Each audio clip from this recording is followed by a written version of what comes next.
physics start பண்ணலாம் இன்னைக்கு. First chapter, units and measurements.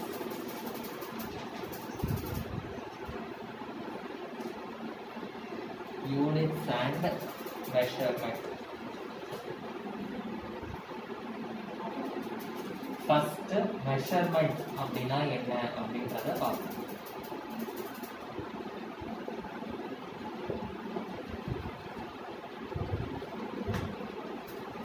Measurement அப்படின்னா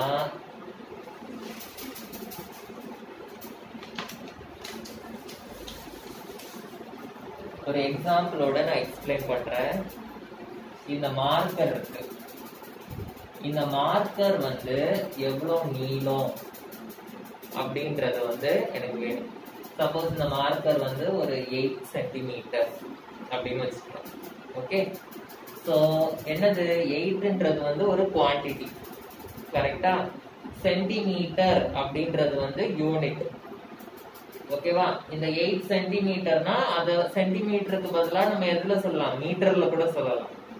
ஓகே, ஸோ மெஷர்மெண்ட் அப்படின்னா ஏதாவது ஒரு ஆப்ஜெக்டோட குவான்டிட்டியும் யூனிட்டும் இருந்ததுன்னா அதான் மெஷர்மெண்ட். இப்போ மார்க்கரோட லென்த் 8 சென்டிமீட்டர் அப்படின்னு நான் சொன்னேன் அப்படின்னா இந்த 8ன்றது என்னோட குவான்டிட்டி, இந்த சென்டிமீட்டர் அப்படின்றது என்னோட யூனிட். ஸோ இது ரெண்டும் சேர்ந்த மாதிரி இருக்கிறது தான் எனக்கு என்னது மெஷர்மெண்ட். ஸோ நம்ம இப்படி ஈஸியான டெஃபினிஷன்லாம் நம்ம 11th ஸ்டாண்டர்ட்ல இருக்கிறதுனால எழுதக்கூடாது, புக்ல இருக்க மாதிரி தான் எழுதணும். ஓகே, ஸோ புக்ல இருக்க டெஃபினிஷன் எழுதிக்கோங்க. Expressing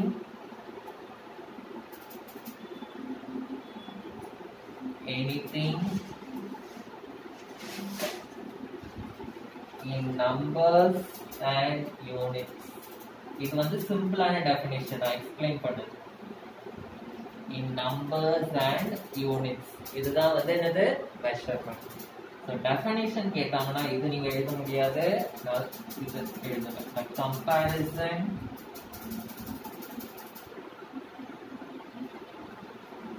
of any physical quantity with standard unit. Physical quantity with standard unit அப்படின்னா என்னது? ஒரு குவான்டிட்டி இருக்கும், அது கூட என்ன இருக்கும்? ஒரு யூனிட்டும் இருக்கும். அதுதான் என்னது மெஷர்மெண்ட். ஓகே, சோ இப்போ இதுல ரெண்டு டேர்ம்ஸ் நமக்கு புதுசா வந்திருக்கு. மெஷர்மெண்ட் அப்படின்ற டெஃபினிஷன்ல நமக்கு ரெண்டு டேர்ம்ஸ் வந்திருக்கு. ஒன்னு பிசிக்கல் குவான்டிட்டி அப்படின்ற ஒரு டேர்ம் வந்திருக்கு, யூனிட் ஸ்டாண்டர்ட் யூனிட் அப்படின்ற ஒரு டேர்மும் நமக்கு வந்திருக்கு. சோ இந்த ரெண்டு டேர்ம் என்ன அப்படின்றத நம்ம படிக்கணும். சோ ஃபர்ஸ்ட் பிசிக்கல் குவான்டிட்டி அப்படின்னா என்ன படிக்கணும்? Physical quantity. Physical quantity அப்படின்னா the quantities which can be measured.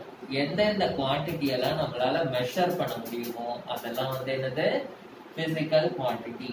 இந்த மார்க்கரோட லென்த்தை என்னால மெஷர் பண்ண முடியும், என்னோட வெயிட்டை என்னால மெஷர் பண்ண முடியும், இந்த சேர் எவ்வளவு ஸ்பேஸ் ஆக்குபை பண்ணுது அப்படின்றத என்னால மெஷர் பண்ண முடியும், வால்யூம் என்னால மெஷர் பண்ண முடியும், ரேடியஸ் என்னால மெஷர் பண்ண முடியும். கரெக்டா? சோ அந்த மாதிரி என்னென்ன எதெல்லாம் என்னால மெஷர் பண்ண முடியுதோ, முடியல தலையில இருக்க முடிய என்னால மெஷர் பண்ண முடியுமா எவ்வளவு இருக்குன்னு? முடியாது. சோ எதெல்லாம் என்னால மெஷர் பண்ண முடியுதோ அது எல்லாத்தையும் நான் என்னன்னு சொல்வேன்? பிசிக்கல் குவான்டிட்டி அப்படின்னு சொல்லுவேன். பிசிக்கல் குவான்டிட்டி அப்படின்னா the quantities that can be measured. They are called as physical quantities. Example எழுதிக்கோங்க. length, mass, time, force, etc. So physical quantity it is divided into two types. physical quantities, it is divided into two types. One வந்து it is called as fundamental quantity, and the second one it is called as derived quantity. Fundamental quantity and derived quantity. Okay, so physical quantity is divided into two types. One is the fundamental quantity, another one the derived quantity. So first we will study what is fundamental quantity. What is fundamental quantity? Fundamental quantity அப்படினா it is the base quantity. It is the base quantity. Base quantity அப்படினா இதுதான் வந்து basic. இதுல இருந்து தான் வந்து நிறைய quantities வந்து நமக்கு கிடைக்கும். புரியுதா உங்களுக்கு? இதுதான் வந்து பேசிக்கான குவாண்டிட்டியே, இதுதான் ஃபண்டமெண்டல். இதுதான் வந்து பேசிக். இதுல இருந்து தான் நமக்கு நிறைய குவாண்டிட்டிஸ் வந்து நமக்கு கிடைக்கும். ஓகேவா? So fundamental quantity and derived quantity க்கு difference கேட்பாங்க. அது வந்து ஒரு important question. What is the difference between fundamental quantity and derived quantity? அது வந்து important question. So first fundamental quantity வந்து it is a base quantity. It cannot be expressed by any other quantity. It cannot be expressed by any other quantity. Cannot be expressed by any other quantity னா என்னது? வேற எந்த quantity வச்சும் இதை express பண்ண முடியாது அப்படின்னு அர்த்தம். நம்ம டிரைவ்டு குவாண்டிட்டியும் படிக்கும்போது இது உங்களுக்கு இன்னும் கொஞ்சம் நல்லா புரியும். ஓகேவா? இப்போதைக்கு நான் சொல்ற பாயிண்ட்ஸை மட்டும் எழுதி வச்சுக்கோங்க. நெக்ஸ்ட் நம்ம டிரைவ்டு குவாண்டிட்டி பார்க்கும்போது இது உங்களுக்கு இன்னும் கொஞ்சம் ஈஸியா புரியும். ஓகே, so fundamental quantity னா என்னது? It is the base quantity. It cannot be expressed by any other quantity. So இதுக்கு எக்ஸாம்பிள் என்ன அப்படின்னா time,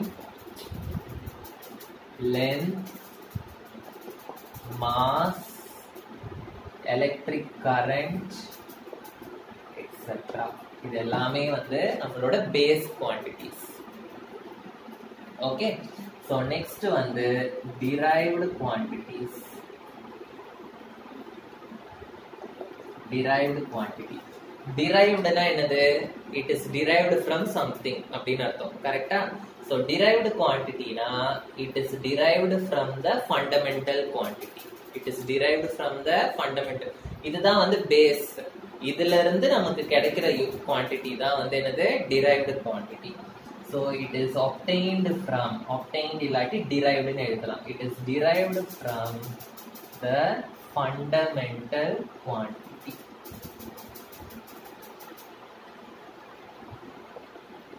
It is derived from the fundamental quantity.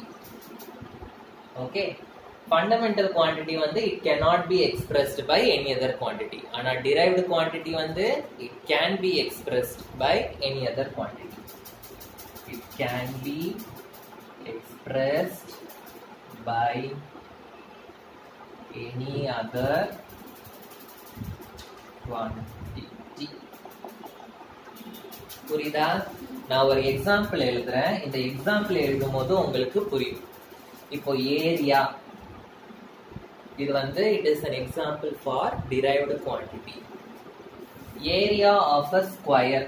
இப்போ சப்போஸ் ஏரியா, ஸ்கொயரோட ஏரியா எடுத்துக்கலாம். ஸ்கொயரோட ஏரியாவோட ஃபார்முலா என்னது? Area is equal to length into length. இது side into சைடுன்னு சொல்லுவோம். கரெக்டா? Side into side. சைடு எப்படி மெஷர் பண்ணுவோம்? லென்த் இன்டு லென்த் அப்படின்னு அர்த்தம். கரெக்டா? சோ லென்த்ன்றது வந்து என்ன யூனிட்? லென்த்ன்றது வந்து ஃபண்டமெண்டல் குவாண்டிட்டி. ஓகே, சோ ரெண்டு ஃபண்டமெண்டல் குவாண்டிட்டி சேர்ந்தாதான் நமக்கு ஏரியா கிடைக்கும். புரியுதா? சோ இந்த ஏரியான்றது வந்து டிரைவ்டு குவாண்டிட்டி. இதோட ஃபார்முலா வந்து இட் இஸ் டிரைவ்டு ஃப்ரம் எங்க? ஃபண்டமெண்டல் குவாண்டிட்டி வச்சுதான் நம்ம இதுக்கு இது பண்ணோம். அதே மாதிரி நம்ம வால்யூம் எடுத்துக்கிட்டோம் அப்படின்னா வால்யூம் வந்து என்னது? Length into breadth into height. Length எப்படி மெஷர் பண்ணுவோம்? லென்த் பிரெத்னா அதுவும் வந்து side, side into side into side தான் அது. ஓகேவா? ஸோ இது மூணுமே வந்து ஃபண்டமெண்டல் குவான்டிட்டி தான். மூணு ஃபண்டமெண்டல் குவான்டிட்டி சேர்ந்து நமக்கு ஒரு டிரைவ்டு குவான்டிட்டி கொடுக்குது. ஓகே, ஸோ ஃபோர்ஸ் எடுத்துக்கிறோம். ஃபோர்ஸோட ஃபார்முலா வந்து mass into area. Okay, so மாஸ்ன்றது வந்து என்னது, எனக்கு ஃபண்டமெண்டல் குவான்டிட்டி. ஏரியா நான் இங்க எழுதியிருக்கேன் சைடு இன்டு சைடு. ஸோ ஏரியான்றது வந்து சைடு இன்டு சைடு, மாஸ் வந்து M. So mass, length, length இது மூணுமே வந்து என்னது எனக்கு ஃபண்டமெண்டல் குவான்டிட்டி. இந்த மூணு ஃபண்டமெண்டல் குவான்டிட்டி சேர்ந்தாதான் ஃபோர்ஸ். ஃபோர்ஸ்ன்றது வந்து டிரைவ்டு குவான்டிட்டி. ஸோ புரிஞ்சுதா what is derived quantity and fundamental quantity?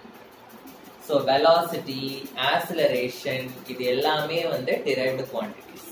Okay, so next one.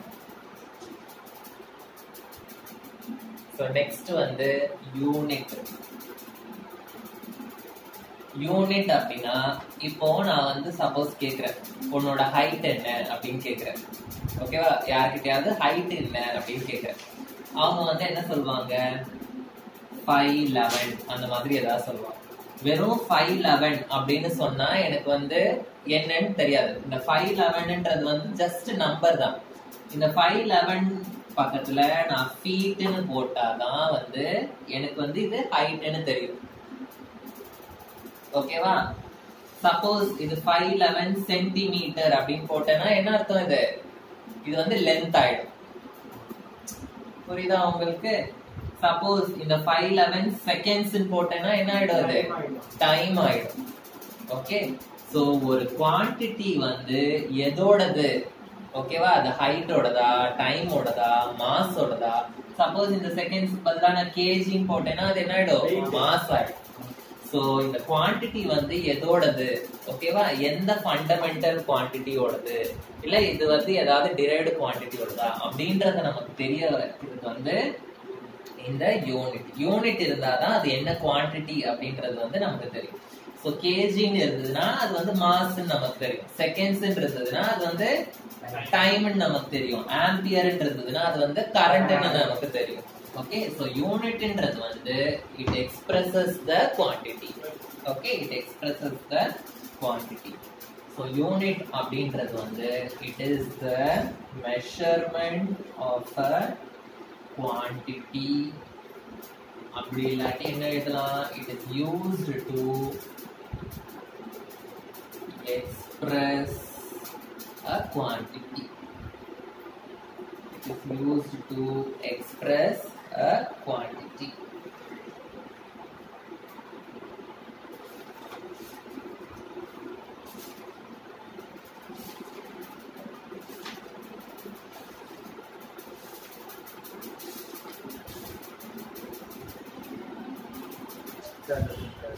So unit வந்து it is divided into two types. ஒன்னு வந்து fundamental unit and இன்னொன்னு வந்து derived unit. Fundamental unit and derived unit. இதுவும் வந்து டிஃபரன்ஸ்ல கேட்டா கேட்பாங்க, what is fundamental unit and what is derived unit அப்படின்னு. So first வந்து fundamental unit அப்படின்னா என்னன்றது படிச்சிடலாம். Fundamental unit அப்படின்னா fundamental quantity-ய எந்த யூனிட்ல எக்ஸ்பிரஸ் பண்ணுதோ அது எல்லாமே வந்து என்னது, fundamental unit. Fundamental unitனா the unit which is used to express the fundamental quantity. Units which are used to express the fundamental quantity. Fundamental quantity எதெல்லாம், டைம், லென்த், மாஸ் இதெல்லாமே fundamental quantity. சோ இதோட units எல்லாத்தையும் நம்ம என்ன சொல்லுவோம், fundamental units அப்படின்னு சொல்லுவோம். So லென்த்னா என்ன அர்த்தம், லென்த்துக்கு யூனிட் வந்து மீட்டர். ஓகே, சோ மாஸுக்கு யூனிட் வந்து கிலோகிராம். ஓகே, டைமுக்கு வந்து செகண்ட்ஸ். ஓகே, கரண்ட்டுக்கு வந்து ampere. So in the units which are used to describe the fundamental quantities, they are called as any unit, fundamental units. So next வந்து derived units. Derived units na same way. The units which are derived from the fundamental units. Units derived from the fundamental units. They are called as derived units. Example, area. Area ஓட formula வந்து என்னது? side into side. இது வந்து area of a square நான் எடுத்துக்கிறேன். Okay, side into side. side னா என்னது?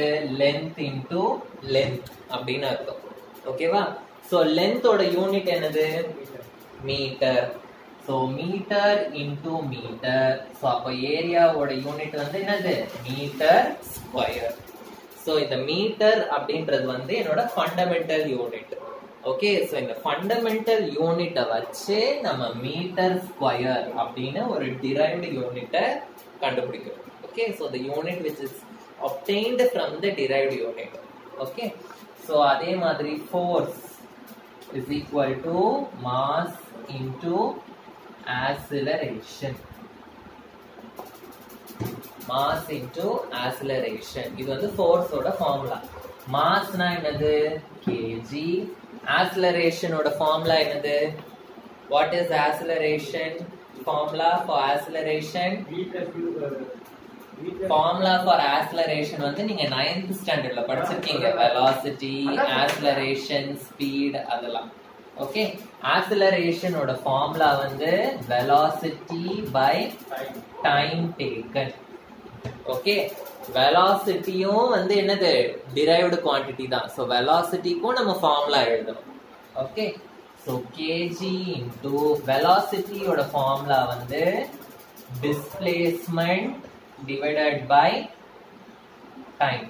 displacement divided by time whole divided by இங்க ஒரு time இருக்கு. ஓகே, velocity ஓட formula வந்து displacement by time whole divided by time. so இந்த time மேல போயிடுச்சுன்னா time into time அப்படின்னு ஆயிடும். so kg into displacement by எனக்கு என்ன கிடைக்குது? time into time அப்படின்னு கிடைக்குது. kg into displacement na distance அப்படின்னு அர்த்தம். distance na it is coming under length. length na என்னது? meter. so displacement ஓட யூனிட் வந்து மீட்டர் divided by time வந்து second. இந்த டைமுக்கும் வந்து second. so second into second வந்து எனக்கு என்ன கிடைக்கும்? second square கிடைக்கும். இது மேல போயிடுச்சுன்னா எனக்கு kg metre second to the power -2 அப்படின்னு கிடைக்கும். இதுதான் வந்து எனக்கு force ஓட யூனிட். சோ இதுல kg மீட்டர் செகண்ட் இது எல்லாமே வந்து ஃபண்டமெண்டல் யூனிட். ஆனா இந்த kg metre to the power second -2ன்றது வந்து என்னோட derived unit. புரியுதா? the unit which is derived from the fundamental units. புரிஞ்சுதா? சோ இந்த மாதிரி நிறைய ஃபண்டமெண்டல் யூனிட்ஸ் இருக்கு. நீங்க வந்து வொர்க் அவுட் பண்ணி பார்க்கலாம். ஓகே, சோ நான் வேணா ஒன்னு கொடுக்குறேன், அது இது பண்ணுங்க.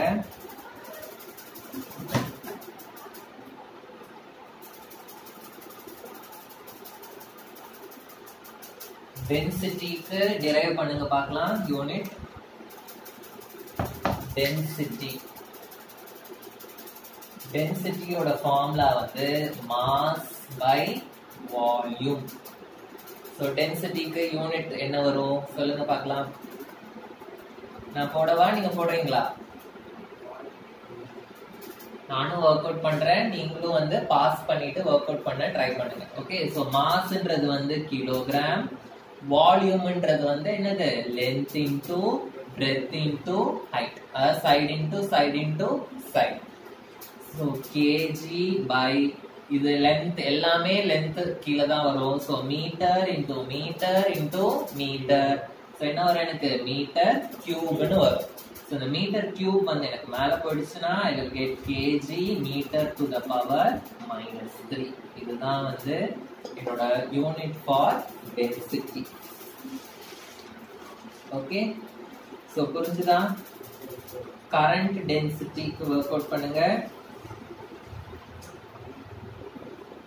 கரண்ட் டென்சிட்டி வந்து கரண்ட் டிவைடட் பை ஏரியா. இதுக்கு ஒர்க் அவுட் பண்ணுங்க. இது ஹோம்ஒர்க். உங்களுக்கு ஆன்லைன் ஸ்டூடெண்ட்ஸ் போட்டோ அனுப்பும் போது இந்த ஹோம்ஒர்க்கு ஆன்சர் இருக்கணும். இப்போ இங்க லைவ்ல இருக்கிறவங்க இப்போ எனக்கு முடிச்சு காட்டுங்க. Okay, current and magnetic induction.